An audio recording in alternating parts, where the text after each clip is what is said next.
অতি গুরুত্বপূর্ণ 5টা আমলের কথা বলবো ইনশাআল্লাহ। কয়টা আমল? 5টা আমলের কথা বলবো। জীবনের তরে এই 5টা আমল সারা জীবন নিয়মিত আঁকড়ে ধরবেন, আমল করবেন। নাম্বার 1, সবচেয়ে বেশি যেটা করতে হবে পরিমাণে, জুমার দিন, জুমার রাত, বৃহস্পতিবার সন্ধ্যা থেকে নিয়ে শুক্রবার সন্ধ্যার আগ পর্যন্ত পরিমাণে সবচাইতে বেশি করতে হবে যে আমলটা, সেটা হলো দুরূদ শরীফের আমল। কিসের আমল?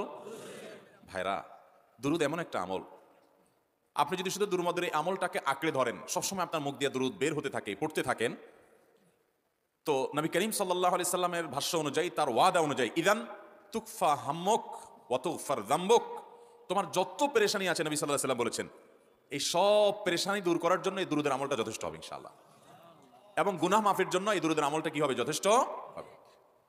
এটা করার জন্য আল্লাহ তাআলা এমন সহজ করে দিয়েছেন যে ওযুর প্রয়োজন নাই, আপনার ওযু নাই, তারপর আপনি দুরূদ পাঠ করতে পারবেন। দুরূদের আমলকে জীবনের তরে আঁকড়ে ধরবেন ভাই। নাম্বার 2, জুমার দিন উপলক্ষে অন্য যে কোনো দিনের চাইতে জুমার দিন অর্থাৎ শুক্রবারের ফজর নামাজ পুরুষরা মসজিদে জামাতের সাথে পড়বেন। যত নামাজ আছে নবী করিম সাল্লাল্লাহু আলাইহি সাল্লাম বলেছেন, আফদালুস সালাওয়াতে ইনদাল্লাহ, আল্লাহর কাছে দুনিয়ার সব নামাজের মধ্যে, 5 ওয়াক্ত সাধারণ নামাজগুলোর মধ্যে সবচাইতে উত্তম নামাজ হলো সলাতুল ফজরে মাআল জামাআতে ইয়াউমাল জুমআ, জুমার দিন ফজরের নামাজ জামাতের সাথে আদায় করা হলো যত নামাজ আছে এর মধ্যে সবচেয়ে শ্রেষ্ঠ নামাজ।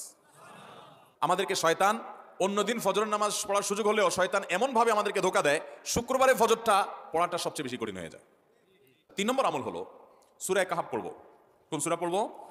সূরা কাহাফ। যারা কোরআন পড়তে পারেন না তারা শুনবেন, আর যারা পড়তে পারেন তারা নিজে পড়বেন।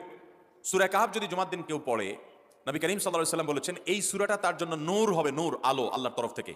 কিয়ামতের ময়দানে ভয়াবহ গুটগুটে অন্ধকার হবে, কিয়ামতের একটা ভয়াবহ শাস্তি হলো অন্ধকারের শাস্তি।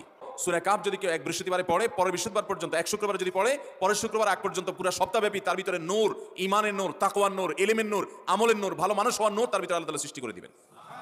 এই জন্য জুমার দিন সূরা কাহাফ পড়বো তো ইনশাআল্লাহ।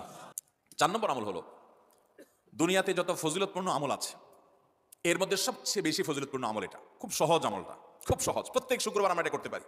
আমলটা হলো আগে আগে ঘুম থেকে উঠা, ওই যে ফজর নামাজ জামাতের সাথে পড়া ইত্যাদি, গোসল করা উত্তম রূপে, আর পায়ে হেঁটে মসজিদে যাওয়া, বাহনে না চড়া। 4 নম্বর হলো ইমামের কাছাকাছি গিয়ে বসা, কোনো অনর্থক কাজ না করা। এই 4টা কাজ যদি কেউ জুমার দিনে করে, নবী করিম সাল্লাল্লাহু আলাইহি সাল্লাম বলেছেন ওই ব্যক্তি বাসা থেকে মসজিদ পর্যন্ত যে আসলো, যতগুলো পা ফেলবে, যতগুলো স্টেপ ফেলবে, যতগুলো কদম দিবে, প্রতিটা কদমের বিনিময়ে আল্লাহ রাব্বুল আলামিন তার অ্যাকাউন্টে, তার আমল নামাতে 1 বছর রাত জেগে, সারা রাত জেগে তাহাজ্জুদ নামাজ পড়লে এবং 1 বছর সারাদিন, প্রত্যেকটা দিন পুরো বছর জুড়ে নফল রোজা রাখলে যে পরিমাণ সওয়াব পাইতো, 1 বছর নফল রোজা, 1 বছর রাতভর জেগে তাহাজ্জুদের নামাজ পড়ার সওয়াব মাত্র একটা কদম ফেলার বিনিময় দিবেন। তার আমল আমাদের সওয়াবের পাহাড় সে জমা করতে পারে শুক্রবারের ছোট্ট আমলটার মাধ্যমে। 5 নম্বর এবং সর্বশেষ আমল হলো, জুমার দিনে একটা সময় আছে দোয়া কবুল হয়। দোয়া কবুলের যে সময়গুলো আছে এর ভিতরে অত্যন্ত ইম্পর্টেন্ট একটা সময় হলো জুমার দিন। শুক্রবারের একটা সময় সম্পর্কে নবী সাল্লাল্লাহু আলাইহি ওয়াসাল্লাম বলেছেন যে একটা সময় আছে শুক্রবারের, এই সময়ে বান্দা কোনো দোয়া করলে আল্লাহ তাআলা ফিরিয়ে দেন না, কবুল করেন। কিন্তু সময়টা যে ঠিক কখন, এটা হাদিসে নবী সাল্লাল্লাহু আলাইহি ওয়াসাল্লাম বলেন না, যাতে করে হয়তো আমরা সারা দিনেরই কম বেশি দোয়ার চেষ্টা করি।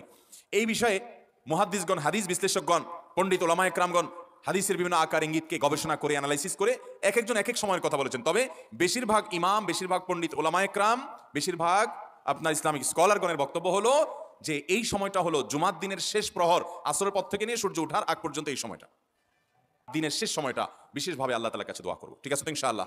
কয়টা আমল বললাম? 5টা আমল। 1, বেশি বেশি দুরূদ।